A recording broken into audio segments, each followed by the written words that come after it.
Okay, Assalamualaikum warahmatullahi wabarakatuh and hai semua. Okey, baik. Ada satu lagi yang saya rasa mungkin boleh kita manfaatkan ya, iaitu penggunaan Google Form dalam bentuk kuis. Tapi sebelum saya tunjukkan cara macam mana kita nak membina kuis gunakan Google Form ni, saya akan demokan terlebih dahululah apa yang saya maksudkan dan apa yang akan kita hasilkan at the end of this session. Okey, bayangkan ini adalah satu soalan kuis yang kita beri kepada para pelajar dan para pelajar perlulah masukkan maklumat lah ya. Okay, Mas Ayu, nombor pelajar P12345 misalnya, dan dia perlulah menjawab soalan-soalan yang diberi. So, berikut adalah pendidikan, ciri pendidikan kecuali adakah logical. Kemudian merujuk kepada adakah empirical. Kemudian tujuan penyelidikan ada berikut kecuali verifikasi ilmu pengetahuan, dapat ijazah, kembang ilmu, dapatkan maklumat baru. Yes, mungkin dapatkan ijazah. Okay, literature review dijaga untuk menepasti kajian terkini, dapatkan sampel cukup. Mungkin ini kot. Okay, dan yang manakah antara reka bentuk berikut bukan pendekatan kualitatif? Well, kajian kes, tindakan etnografi, adakah etnografi? Oh tidak, mungkin korelasi dan sebagainya. Okay, so let's say pelajar kita dah menjawab soalan ini. Okay, now dia submit button. Dia klik pada submit button dan dia boleh view score dia. Dan dia hanya dapat 3/5. Mungkin pelajar ni tidak membaca ataupun tidak memberi perhatian kepada PMP yang kita hasilkan. So kita boleh menilai lah. Maksudnya mungkin salah satu kita boleh gunakan untuk formative assessment.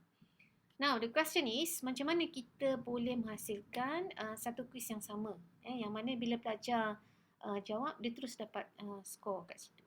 Okay, so, caranya kita pergilah ke Google Drive, login to your Google Drive.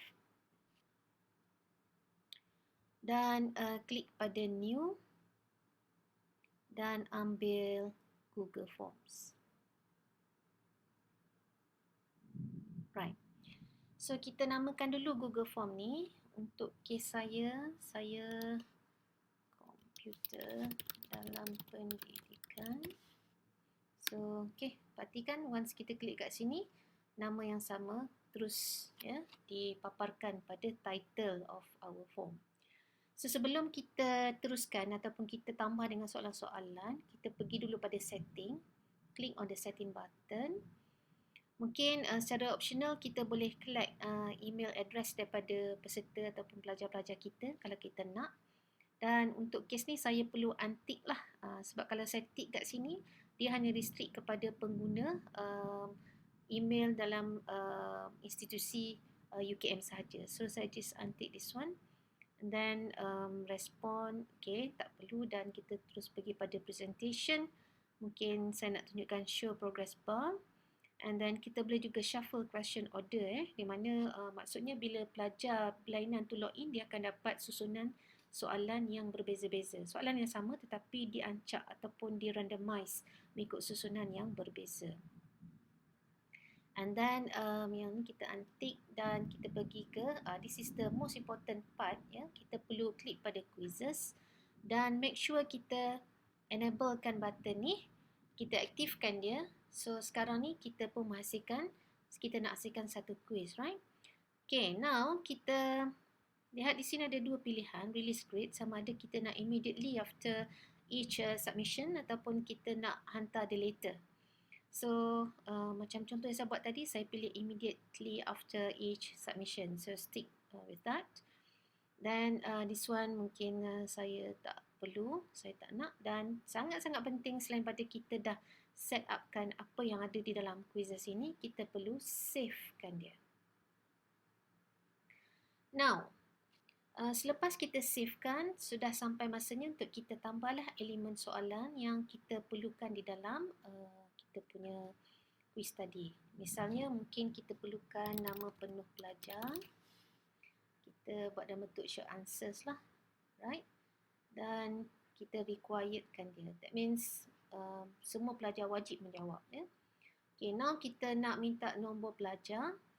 Okay, sama ada kita boleh klik on add button ya, kita boleh add soalan yang baru, tapi dalam konteks ni saya cuma nak apa nama ni, duplicate soalan yang sama, kerana dalam soalan yang sama kita dah klik pada required button ni, dan saya masih juga menggunakan jenis soalan itu short answer. Saya hanya cuba ubah di sini saja, iaitu nombor matrix.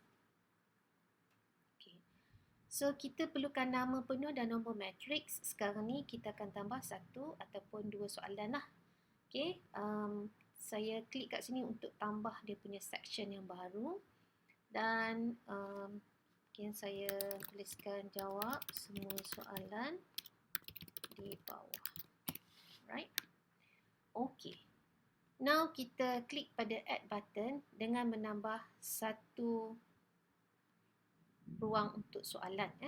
Memandangkan soalan ini berbentuk objektif ataupun multiple choice question, so kita kliklah kepada jenis multiple choice lah. Kita klik di sini, dan kita perlu ada soalan dan juga jawapan-jawapan. Dan untuk tujuan ni, saya sudah sediakan beberapa soalan yang berkaitan dengan tajuk komputer dalam pendidikan. So apa yang perlu kita buat, kita hanya perlu copy dan paste saja soalan serta pilihan jawapan ke dalam Google quiz tu kita tadi. Right, so soalannya untuk memastikan kelicinan pelaksanaan e-learning ataupun e-pembelajaran, ciri perisian mestilah memenuhi aspek berikut kecuali. So kita copykan dia, go back to your Google quiz dan pastekan soalannya, dan ambil jawapan satu persatu ya. Pastekan. Dan jawapan yang kedua, pastekan. Yang ketiga, dan yang terakhir boleh selenggaraan. Okay. Now, perhatikan dia punya ada tambahan button kat sini kan. Okay, so ini hanya ada apabila kita setkan Google Form kita itu dalam bentuk quiz ya. So, kita klik pada answer key dan dia akan tanya berapa poin yang kita nak bagi. Berapa markah yang kita nak bagi sekiranya pelajar dapat menjawab dengan betul. Okay, mungkin kita nak bagi 1 markah, atau mungkin kita baik hati sikit, kita bagi 2 markah. Okay. Now, sekarang ni macam mana kita nak memberitahu sistem bahawa daripada keempat-empat pilihan ni ada satu saja jawapan yang betul. Hanya satu saja jawapan yang betul. So, kalau kita patah balik kat sini, saya dah pun highlight highlight this is the right answer, which is complexity. So bila kita patah balik ke Google quiz ini, kita klik pada complexity dan nampak tak dia punya ada check button kat situ. That means kita dah logkan bahawa jawapan yang betul adalah complexity. So jika sekiranya pelajar klik pada complexity, dia akan dapat dua markah. Right? Okay, so now kita dah settle, kita klik on done button. Okay, dan pastikan kita requiredkan soalan ini supaya pelajar wajib menjawab soalan tersebut. Okay. Kemudian kita nak tambah soalan yang kedua. So kita klik pada add question, dan kita juga masih menggunakan multiple choice question dan pergi kepada soalan yang kedua. Apakah menu yang harus dipilih oleh seseorang editor sekiranya beliau hendak mengubah font tulisan dalam paragraf di Weebly? So kita pastekan soalan tersebut, kita copy dan pastekan jawapannya sekali. Yang pertama ialah design, yang kedua adalah pages, yang ketiga adalah setting,